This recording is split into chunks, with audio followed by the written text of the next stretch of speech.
Hey, everybody, Mike Shope with Adam Krautwurst, Draft Sharks, the deep end. You know, the fantasy draft season obviously has started and maybe is even well underway at this point.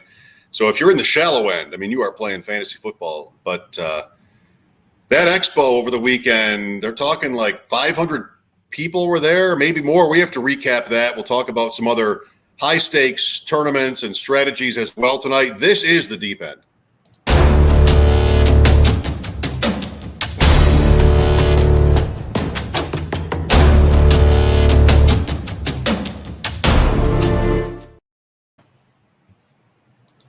Adam, I don't know how that was. The expo was the deep end, right? Like that was the deep end personified the weekend we just had.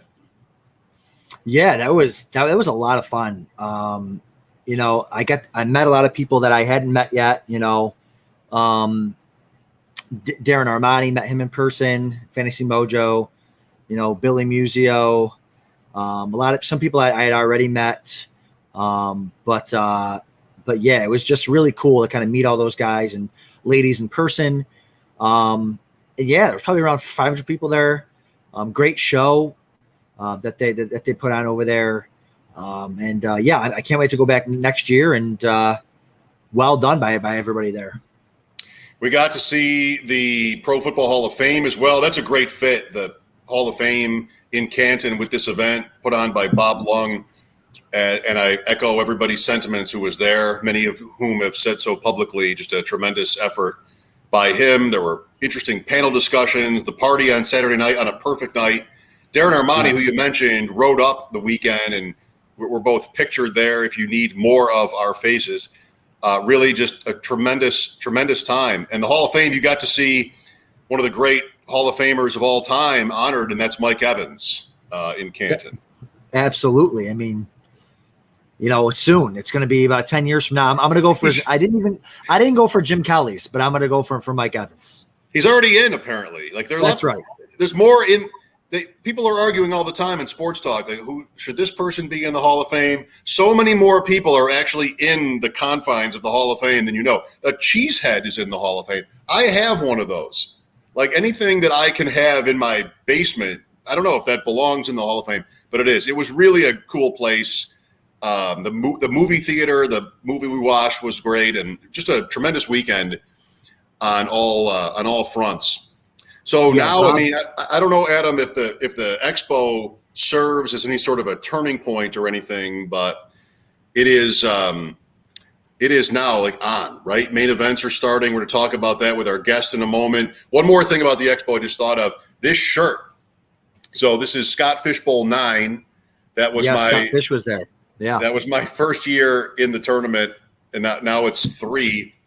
And I thought, I even told Scott like a couple of weeks ago, I wear these T-shirts often, but I don't feel like I can wear them at an event where you'll be, right? Like if you get invited to a party Josh Allen's at, you're not wearing his jersey, or are you? Maybe you are. So we go to the bar the first night, and there were like 5 people out of 20 at the bar wearing Scott Fishbowl T-shirts. Yes. It was done. And then I met Scott later that night, and he had on, that's like Allen wearing his own jersey. Scott had a Scott Fishbowl 8 maybe T-shirt on. So I guess it would have been okay. I think it's a rule. Like you have to, like, I bought the Pros versus Joes T-shirt because my name's on the back. You know what I mean? So yes. I gotta wear that bad boy around. But that was great. Bob Long did a great job. Like you said, Scott Fish was there, Ian Harditz, Rich Rebar, you know. Mike Clay. Jayco was there, Jim Coventry. So, the old scores were settled. That's right. Old scores were settled. So, absolutely. Well, let's get to business here. Our guest, Louie G, shall I say, no stranger to fantasy football podcasts. And, you know, this is cool because one thing that appears at the expo and in the days since, like now everybody's drafting, so everybody in the content world is putting out new stuff, new articles, new podcasts. There's so much to consume.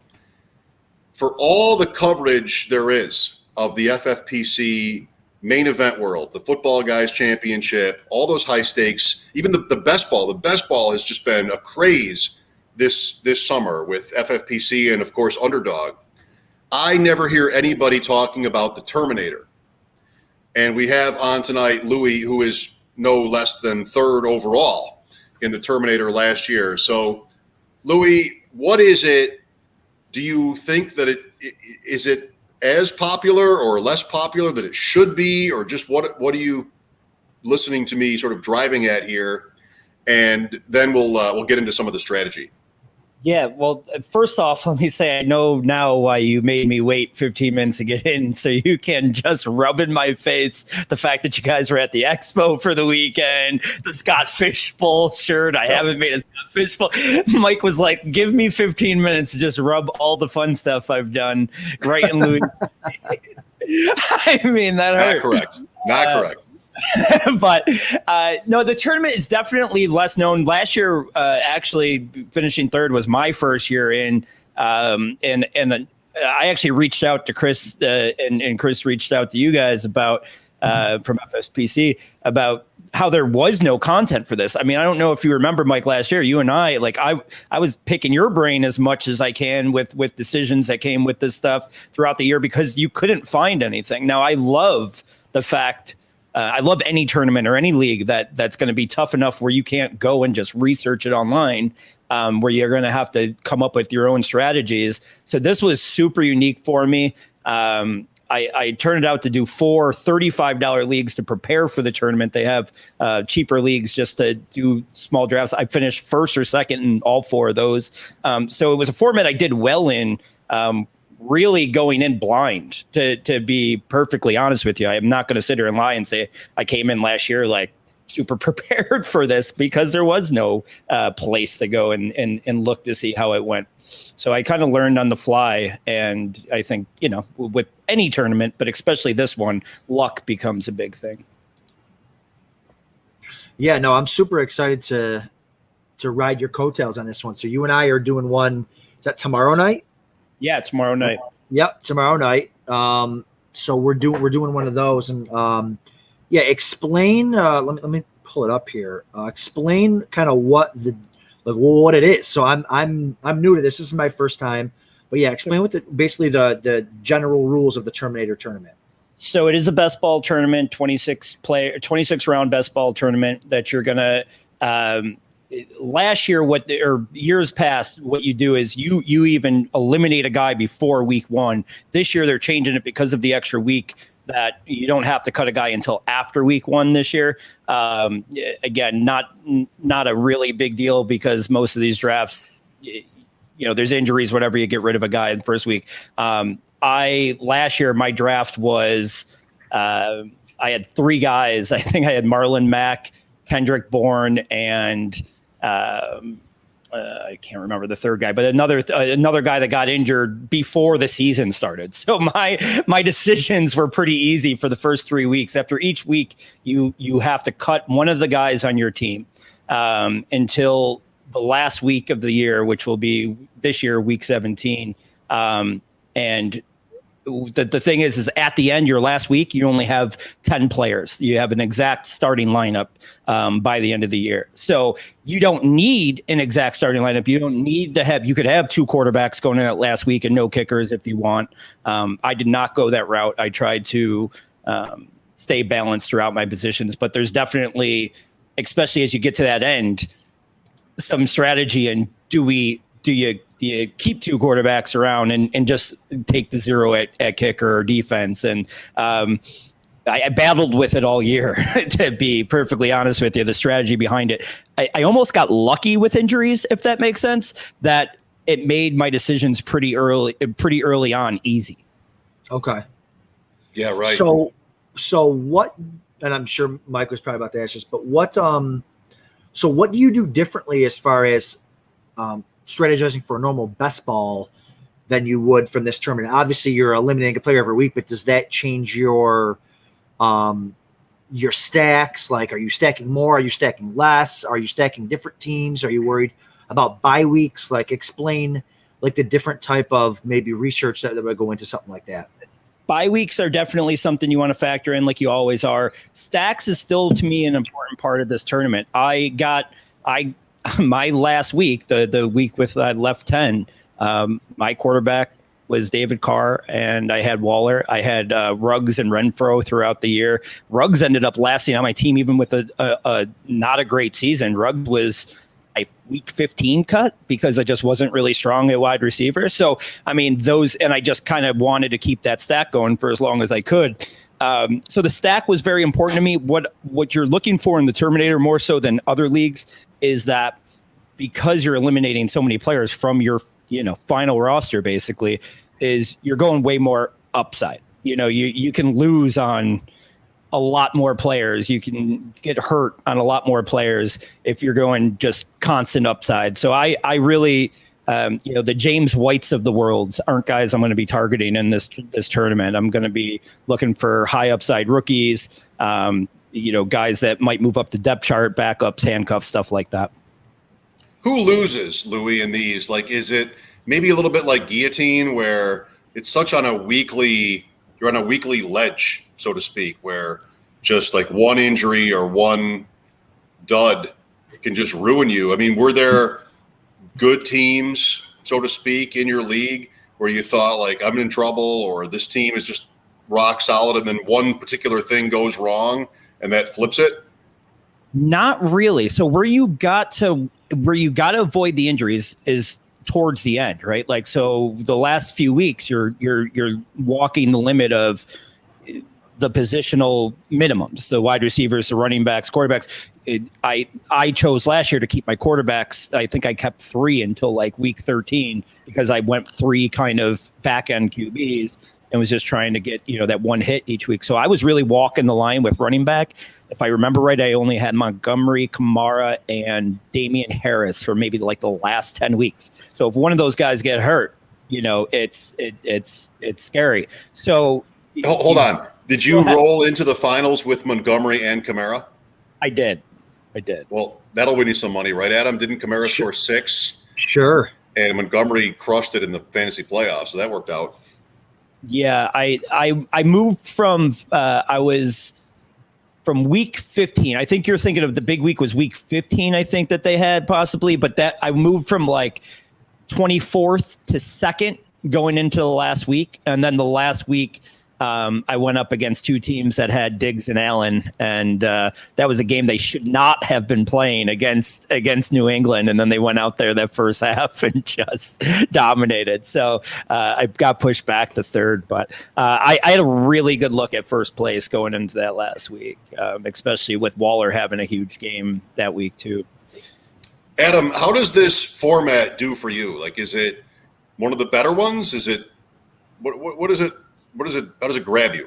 Yeah, I think it's pretty cool. And I'm going to learn. I just honestly, I'm going to kind of learn the format from Louie. Like I'm hoping to just like my addition to this will be just regular best ball strategy. And I'm just going to kind of let Louie take the reins on it from a Terminator perspective, and just I'll learn from him, and he's going to manage the team.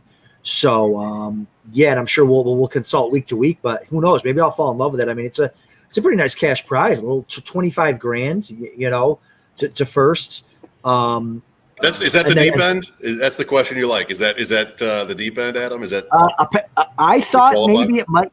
I thought it might be, but from listening this weekend to a couple people out at the Expo, $350 is not the deep end. So come on, it has to be, or else we should retire. Maybe we have to do 5 of them just for it to be part of the deep end. But how about this question? I'm sorry for interrupting. Do you feel like there's a soft spot, either of you, in the Terminator format? I mean, I just tweeted about how, like, at this Expo, I'm sorry, Lou, you could have gone. You could. I didn't lock you inside somewhere where you could not have gone. But anyway, we heard conversation about everything. Main event, football guys, best ball. Everybody's talking about best ball. Everybody's talking about the puppy. Like, nobody was talking about the Terminator. Does that probably mean that some of the competition these other guys are involved in isn't there? I think that that's a really good point. If it's I did not. I'll tell you what. I notice a lot of the FFPC names, right? So because I'm in a lot of the other leagues and the other high event leagues, and there wasn't as many names as I noticed in the Terminator thing. I think such a unique format probably pulls more of a kind of a casual fan because it's fun, it's different. And I also think that, not for nothing, not to pump my chest out just because I got lucky and finished third one year, but the advantages of the Sharks are being in these leagues that they're good at and can really get down and go in with a good strategy. This one is not something that you're going in, you're going to draft pretty much the same, but each week is so different in making these decisions. And they were like, it really was like pulling teeth for me. I want to just go back to one point because you brought it up earlier, and that the injuries, like early on in the year, I said, later on, you definitely are like that. Early on in the year, there were situations, and I mentioned this before, like injuries are sometimes, I don't want to say helpful, but it does make the decisions easier. If a guy is, battling an injury or something, just let him go, cut him on, and hope that you got enough depth elsewhere. Right. Yeah, for sure. So did you go in with any last year? And I know you've done it. You did a couple of $35 leagues. So you're, pretty experienced in this tournament. Do you go in with like any game theory type stuff that that like let's say your normal best balls, let's say maybe you want to start heavy running back early. Is that something that you would do, or do you go more receiver heavy? Like what are some specific strategies that you have going into these things? I tried to keep it open in all of them. What I did do was prioritize tight end in all of them, and then also not prioritize quarterback. So in all five I did, and especially in the tournament one that I finished third in. In the tournament one, I had 4 tight ends by round 10, I think, and I carried those 4 tight ends like to the end. I mean, they were all solid tight ends. They were all scoring. Waller, I got in round 5 or something like that. So he obviously, but I also had a couple other decent ones I can't remember off the top of my head. And then I went 3 quarterbacks in a row from like rounds 13 to 16. And I ended up with, guys that I told you I kept them all year because that was kind of my plan, was to go 3 mediocre quarterbacks. I ended up getting Bridgewater, Rivers, and Carr. Carr was my last week's guy, but I had all 3 of those guys on my roster till the end because one of them would hit. They all weren't great, but one week, one of the 3 would have a decent week, and that was kind of my strategy all through my whole portfolio of these, where it was just try to play the luck with the QBs, prioritize the purple / tight ends, and then value elsewhere, high upside elsewhere. You want high upside guys with the running back and wide receiver position, like I said before. So when you say prioritize the purple, which I like that, we might have to steal that. It's not necessarily like one early or maybe 2 stud tight ends, then you ignore the position. You're okay with doing a bunch of them earlier, or taking just a bunch of them overall and having that be one of your strengths, or do you stray away from like maybe 2 early ones and then not taking them?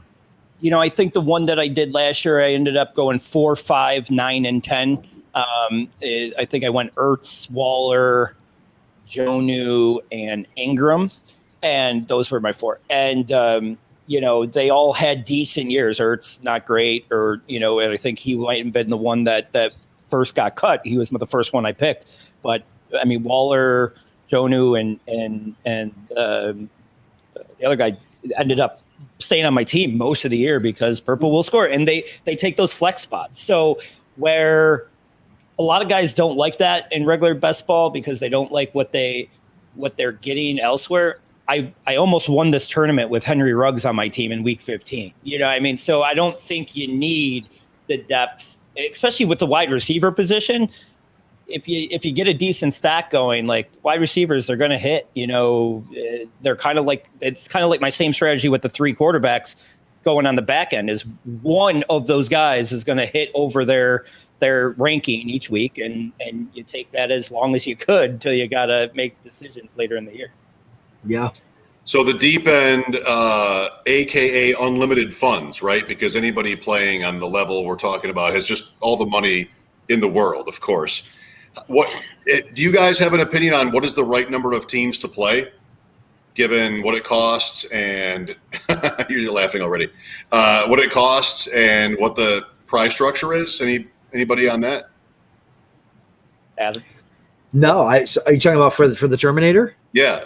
Like, what is the right with the ratio? It's 350 to play. Yeah. It's 350 to play. Yeah. Is there a max? I'm assuming there's a max entry into this bad boy. What? I did not see a max entry, but there's only 364 total entries. So I'm imagining that they do max it out at some point. I really didn't check into it. I finished third last year with my one and only entry in it. I don't. That's the way to do it. That's the way to do it. That's right. What are your, I'm a guy that's like, what are the percentage changes in a tournament with 364? How much is my winning percentage going to go up with 3 teams compared to 1? Right. Now, putting in 10 or 20, if that's even allowed, like we don't know what the max is, then yeah, maybe that's worth it. But again, I have so much money everywhere else that I have to. This is a fun tournament for me. I didn't go into this saying I'm going to win that 25 grand. I went into this as like, this is a cool format that I want to learn and get better at. And maybe if I have another good year in a row, 2 good years in a row, then maybe next year I up my investment, because it's obviously a format that I do well in. But I'll take 1 year as 1 year of luck and then see how we go and do this year. Well, you need to be top 2 to win anything. And I think second place is your money back in your league. Yep. So yes, top 2 is what it takes. There's a lot. I mean, there's randomness in all of this, Adam. But what does that feel like to you? It feels like there's so much life on the wire in this league. I would not want to do too many of these. I mean, if you get third overall, you go 10 times your entry. Like that's low. Yeah, that's super what low. That accomplishment is. So I think I'm in for 1 or maybe 2 of these tops. Does that feel right? Yeah, I don't even know if you can do more. So there's 380 entries, I think, into this competition. I think. I think 4. I want to say so 4 maybe. Yeah, right. So okay. I mean, I guess if you've got, if you're in the deep end and you want to take a shot at 25 grand. I mean, listen, 25 grand is what? 4th place in the main event. Like, you know what I mean? Like it's not nothing. But I like tournaments where you can't where guys can't go crazy and have 8 million different options of rosters that they can build. Like there's something to be said for that too. So and I think it's something that if we do well in, maybe we do a couple more teams next year and see how it goes. And if you win your league, you get a main event team. So that's always nice. You got to add that prize on there too. So that's right. Times 6, right? It's your entry fee times 6. If you can beat. Yes. If you get first in your, first in yours and that. Mm-hmm. Sure. So, the drop off from first to second was a little bit more than especially going into that last week of week 17 going into it second place. I'm like, ooh, 20 grand difference, and but then if I have a different luck in the last week, I'm like, oh, cool, screw Sweet. Second place. It's one pass or it's one field goal kick off the goalpost or something. Like it's going to be pretty crazy. narrow at that point. But you will have a lot of different variation in rosters. I mean, the path to that final weekend in tournament in this would be all over the place. Whereas Adam, right or wrong, like in a football guys or a main event, you see a lot of overlap.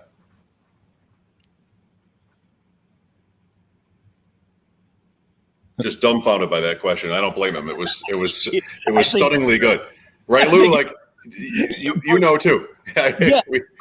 But the 5 you froze Adam. Yes. The 5 top teams last year in this tournament, there was a good mix. I think there was going into last week, there was 3 Camaras, there was 2 Wallers, and then there was 3 Alan Diggs stacks. So those were like but everything else was, I mean, I had obviously the only David Carr at that point. And, there was a lot of live players going into that last week, more so than the main event, I'm sure. So do you have, as we close this part of the show, like, do you have a percentage of your bankroll into Terminator, or is it more just sort of like, I've got some extra, I'll throw it into Terminator? Now you're going to want to do it because you did well. That was pretty much it. I mean, it was a fun enough format that I probably, even if I done poorly, that's easy to say in retrospect when you win 5 leagues. But even if I did poorly, I think I'm back in this year because I really enjoyed the strategy behind it. But it does feel good to go into this year feeling like that strategy worked from last year. Now, is that going to work every year? Probably not. But it does make me feel more confident. Am I going to put any more money into it than I did last year? Probably not, because I extended myself so much elsewhere. But we're going to do this one with Draft Sharks, and then I'll probably do 1 or 2 on my own before the end of the year. This is the season that it's almost hard to go to sleep without putting a draft in. So, right. Adam says he has lost power in his basement or his setup. I mean, studio. So he's working on it, and he will hopefully rejoin us soon. What we had planned on talking about next, although Adam has control over the Chirons, official term, is main event season starting. Like this weekend, I believe, Lou, you would know, the first live main events, and then you have all the way through Las Vegas, and you and I will be sharing a team on the Friday, the night after the opener in Las Vegas. Adam and Louie and I will all be out there that week, which is exciting. And so main event season starts. You've played it in other years. I feel like one storyline, not the big one, I'll save that in case Adam comes back shortly. One storyline about the main event is that there has not been the big injury yet. Like, we've had a couple close ones. We had Carson Wentz, but, maybe he'll play week 1. Not that he is massively important in that tournament anyway. Chase Claypool carried off. He's fine. Like, this is definitely not a complaint, but the discussion about main event can be sometimes playing early and then, whoops, this happens. We had Akers, but that's before most of this even started. So I think so far we're looking at pretty clean, and there are only 2 preseason weekends left. So more reason to think early drafters, if this is the right way of looking at it, might benefit from this point. You eventually got there before I bit your head off, but you're talking to a guy that's got 3 acres in football guys teams from early on drafting. I really, but you have 172 teams. I do. So it's okay. And I do think that I was a big guy on Henderson too. So I got a lot of Henderson. So I think I made up for it. And I'm still a big proponent, no matter if guys were dropping everywhere, I'm still a big proponent of drafting early. Maybe that's just because I'm an addict, but I do think that there's plenty of advantages of drafting as early as you can in the FBG and even in the main event. Like, I still think that these early online drafts, I would just love, I'm sure you're going to do a podcast about it. It just watch this board from Friday, which I think will be the first one here, and then watch the one that we do on Friday after the Thursday game. And there's going to be huge differences, Adam, were you just outside, like in Back to the Future? Maybe that's an outdated reference, but plugging in the 2 cords so that you could light up your studio again and be back with us? Yeah, I had to fix the flux capacitor so that we could get back going here. But I don't know what happened. Power just went out. But So are you guys talking about drafting early in these main events and football, guys? Is that what we're talking about? Yeah, I feel like there have not been big injuries that have been game changers. Akers was a while ago. Yeah. Claypool was like, oh no, he's actually okay. I mean, he is mid-round, so. That's the way there's an advantage to drafting all throughout the summer, right? And I know you were talking about the main event, Lou, and you're completely right. The main event live drafts start this weekend online. And those are going to look completely different than the ones that are even after the Thursday night game. And they're going to look different from the ones that started in the slow drafts in July. Now, the football guys, I'm okay with them starting in May because it helps us draft addicts, get our fix all summer. And they're only $350. I don't want to say that that's not a lot of money, but you can diversify over the course of 5 or 6 months when they're $350, and you can deal with some injuries. And the main event, where the price is $1,900, to start them in early July slow drafts, I think it's just harder for people to do. Like, you can't do 30 main events, most people, so I just think but it forces people to do, like I do early mains slow drafts because I have to get player shares in that range to compete with all those teams that are already doing it. I mean, if you look at the ship chasing guys, they did the first 2 slow drafts and they got Henderson in the 11th in both, or the 10th and 11th in both. And now granted, it was only the first maybe 2 or 3 main events. So it's only, 95% of the mains won't have that exposure to Henderson in the 10th and 11th, but they got 2 of them. So that's a huge advantage to have that Henderson share on 2 teams. So, but yeah, as long as there's no crazy injuries, I think nothing, there shouldn't be no clear advantage to when you're drafting. I'd like to say about that, and you and I talked about this on the weekend. I'm sorry, Lou, for bringing that back up. I know, but that is only, and you're not saying different, Adam, but that is only partly luck, right? Because the point of that whole philosophy is wait on running backs, and a part of that is they get hurt. So you don't have Akers on. It's intentional that Akers is not on their rosters, and Henderson is one of a handful of guys in that range. Depends where you're drafting to. So that part of it, they're fortunate. But, otherwise you're staying away. Hey, look, Devontae Adams could tear an Achilles any minute. Like, anybody can. But running backs have a higher frequency of that, whether that's the position or what. That's kind of a freak injury. It's just it's sort of, it might be a small part of what's pushed the whole ball game to wide receivers, and it is crazy. Darren Armani, we spent a lot of time with Darren on the weekend. He's tweeting about, look at what you guys did. Now, you guys both might look at it differently, but there has been a sea change in how teams are drafting from earlier years and from earlier this year even. And, I mean, there's not going to be one reason for that, but it is pronounced.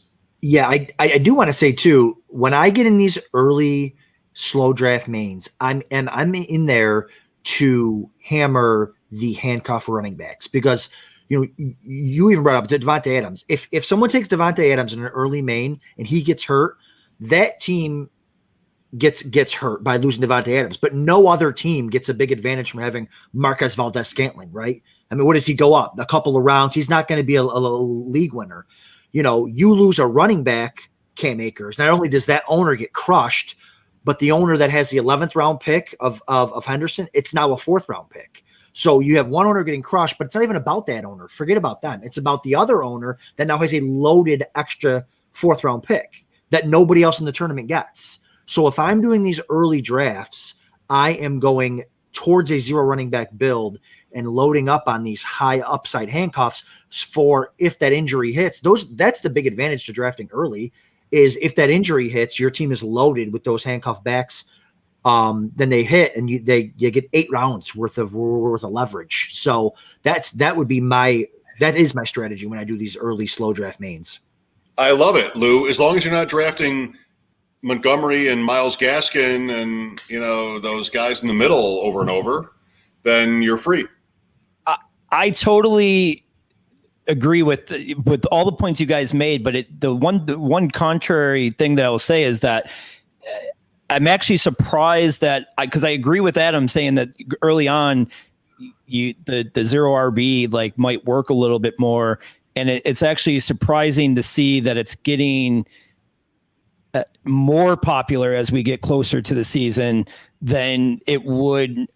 Now it's almost like Now it's almost the opposite of what's popular and cool, so now it's ramping back up to that might be your difference maker, to go back to the strong running back up front strategy, and whatever changes these boards and gives you more variance throughout the next month is only helping the sharp players. So I'm good with that.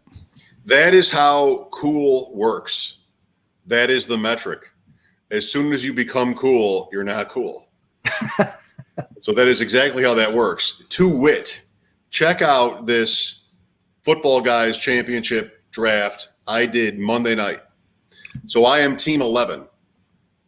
A wink to my WGR listeners for the term lad status.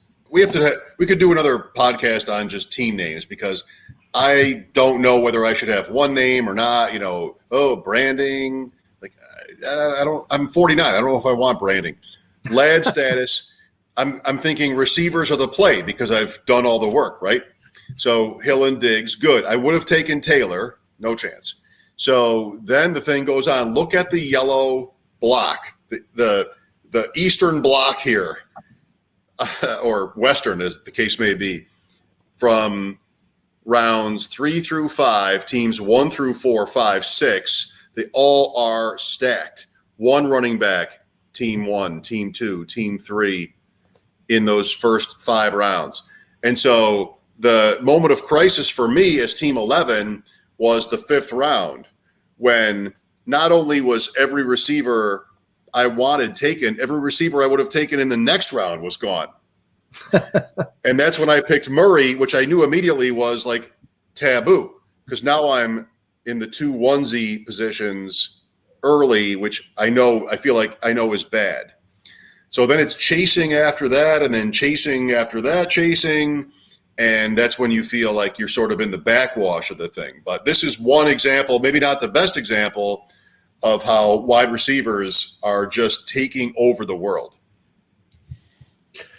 Yeah, I mean, so my comment to that, and I think I touched you on this too, it almost – see, the thing is, you don't know how these drafts are going to play out until they play out, right? Sometimes it's – I don't want – usually it is the front half of the draft that ends up wide receiver crazy, but it's almost to the point where, you did the right thing there taking Hill and Diggs, but maybe – and then even Hockenson, maybe you pivot off of that and go – after Hockenson, just go running backs there, because, and here's the thing too, there's a whole thing about the running back dead zone. There's a whole thing about, and I've been writing a series of articles for DraftSharks.com with FFPC main event tournament strategy.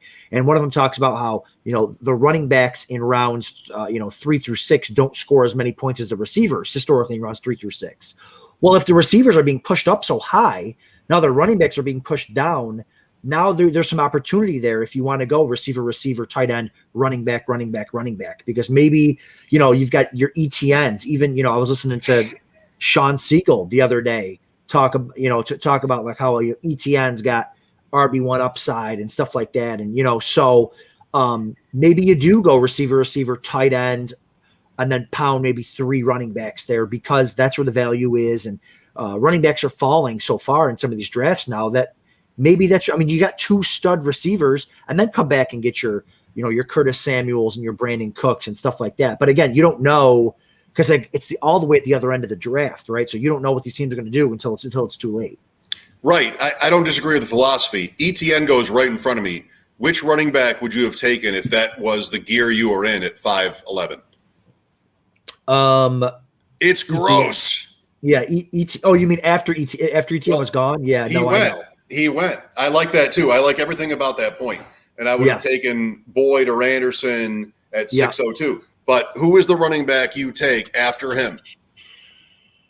I mean, the guy I like the most next is Trey Sermon, but that's right. That's a little bit ahead of his ADP, but only by a couple picks, But no, I get it. I totally get it. It's hard. It's I rationalized it by thinking like Murray, now I'm done with quarterback, I'm done with tight end except once, and I can just do all the rest of it. Yep. I don't know, Lou, like, what do you think? I mean, the receiver thing is on fire.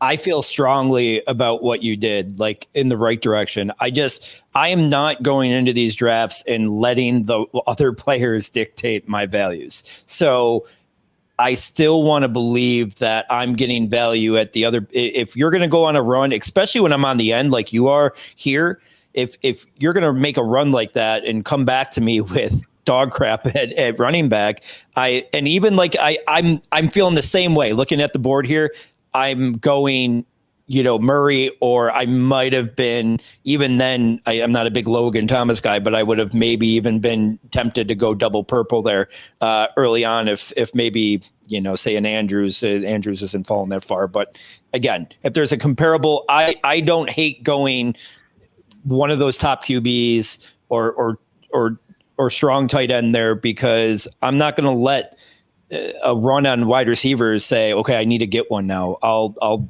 just run them later. I'll run 5 or 6 in a row and hope that 2 of them hit. And this was weird.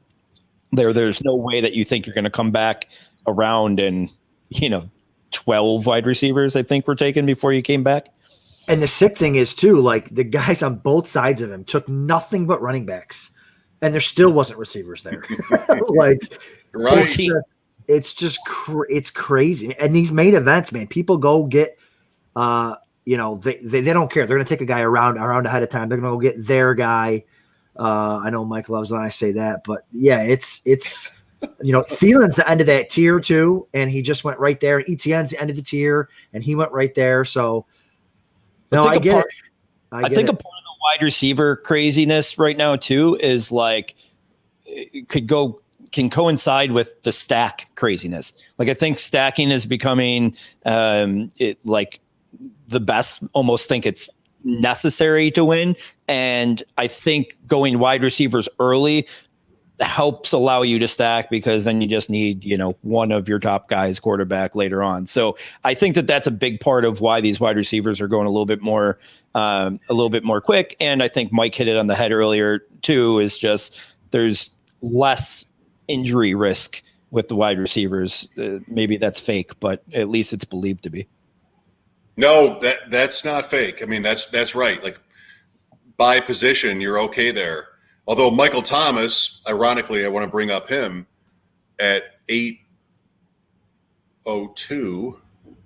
Was that aggressive? Because if you look at, I just scrolled down.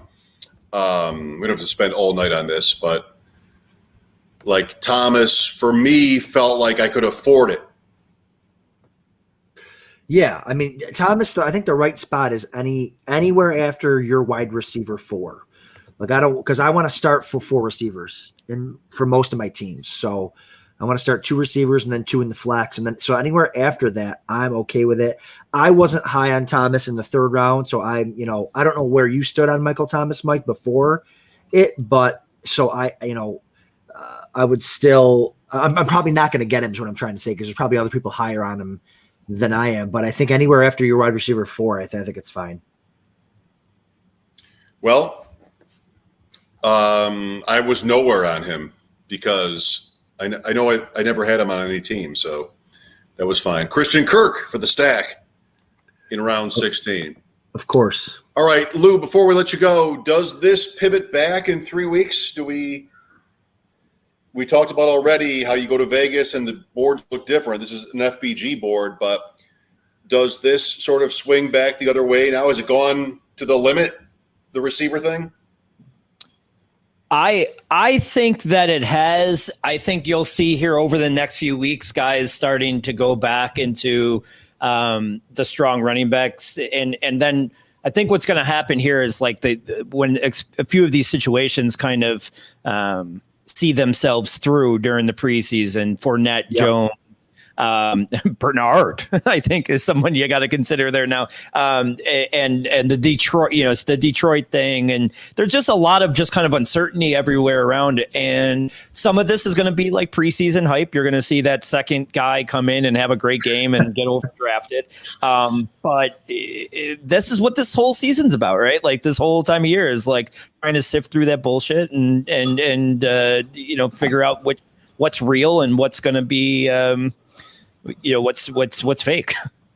Yeah, that's it. I think Louie said it best. Yeah, once these running back situations start to figure themselves out, once there might be an injury or two, or a trade or a cut or something, I think that'll start to move some running backs up to the board where people feel a little more comfortable taking them as their RB2 and not just pounding receiver. And I hope for my sake, because I do like taking 4 receivers. So I do like starting for 4 receivers. So, but it's crazy when you got to take them so early. But hey, you got to do what you got to do. Lou, great job. Any questions for us? You guys excited for Vegas or what? Let's go. I'm ready. Bare knuckle, main event, the party, Wednesday restaurant. I don't know what else. There's no drafting on Wednesday. I will say we could change that, right? 3 of us, Yes. 3 person. Tonight. Let's hire some people who are listening and watching. Let's get a draft together in Vegas somewhere Wednesday night. I like it. I will say right before the show, I was looking. There's 1 spot left in that bare knuckles tournament, and I might get in. No, there is. Wow. There is Spot left, and I am so tempted to take it. But all this time, there's 1 spot left. There's 1 spot, but you intimidate me. If you weren't in it, I would do it. But it's 1 league. It's 1 league. He's like the Rain Man. Mike's the Rain Man. Very, very intimidating. We talked about this a month ago. Like, there's still 1 spot. It's 1 league. Yeah. Oh, they'll fill it. Really? They'll fill it. Listen, you've been prepping for your whole life for this. There's some people that don't know what they're doing. Okay. This thing had better be filled by the time we get done. That's right. If I have a couple more drinks tonight, maybe it will be. There you go. Okay. Wow. On that note, What is the jersey? Is that a Tebow jersey? Tebow, thank you for noticing it, because I wore it for you guys. I wore it for Tebow's career. It's a Tebow jersey. I wore it just to honor his career. What was wrong with that block? I got the job done. No. That was fun. He's a better New York Met. I'm a New York Met fan. I'll always remember him to be a good New York Met. Was he a better Met than a Jaguar? Yes. Very close. Very close. He played in more games in their system. That's for sure. The system. If only the Jaguars had a system. That's right. All right. Bye, Lou. See you, Lou. Bye. Before we wrap for tonight, let's look at Eagles-Patriots. We are not watching this game. It's been going on for a while. It's the only game going tonight. Jalen Hurts did not play because of an illness, which is sort of weird. He was on the sideline and dressed to play, but I'm not going to read into that. Damian Harris had a 5-6 yard touchdown run. Let's go Eagles and then Pats. Your feelings on Hurts? I don't know. It's just one of these things where they've agreed to a trade and they can't play him. What is up with that? But I'm fine with Hurts. I drafted him like crazy, kind of early on to the middle of the offseason here, and then I slowed up a little bit because of the Deshaun Watson talk and all this other stuff. But yeah, like if he's there and he's the starter, he's got his floor is like QB9 or something, like, because he just rushes so much. The only thing that could really hurt him is if he's so bad passing the ball and there's such a disaster that he gets benched or something. Like I can't imagine, who's the backup there? Is that Flacco? Is Flacco the backup? Yeah, I mean, the only way he would get benched, I would feel like, is if they're somehow 2-4, but still like second in the division because the division's terrible or something, and they can make a run at the playoff. I don't know, but yeah, Hurts is exciting. I don't want Hurts throwing the ball anyways. I want him running because the points are almost triple when you're running. So, yeah, I think he's fine. I don't like a lot of his receivers. I do like Ertz. Where he's been going in the 14th round. I mean, I think he had 2 catches in the first quarter in the preseason game, the last one they played last week. So that's like he's not going anywhere. Mm-hmm. Yeah, he's not going anywhere. He's 30. He's not, he's gonna play. I think Goddard's value is dropping if Ertz stays there. But yeah, I'll take Ertz as my QB 3 if I'm going late my tight end 3 if I'm going late tight ends. Or if I'm going like one elite tight end, I'll take Ertz as my number 2 late. So, but other than that, I'm really not attacking the Philly receiving game. Have you talked to Guilds in a while? He was all in on all those guys. I am sort of feeling that right now. I think the Watson thing means nothing. Okay. I think Ertz being there doesn't have to be a bad thing. I mean, it's like you said, bad for Goddard individually, perhaps, but Rager and Devonta Smith, like, there's some talent. So the Eagles are the 4th choice in the division. This is more of a sports betting point, but they're the 4th choice in that division behind the Giants.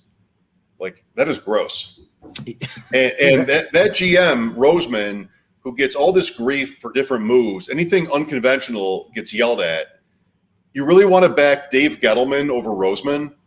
Like, never, ever, ever.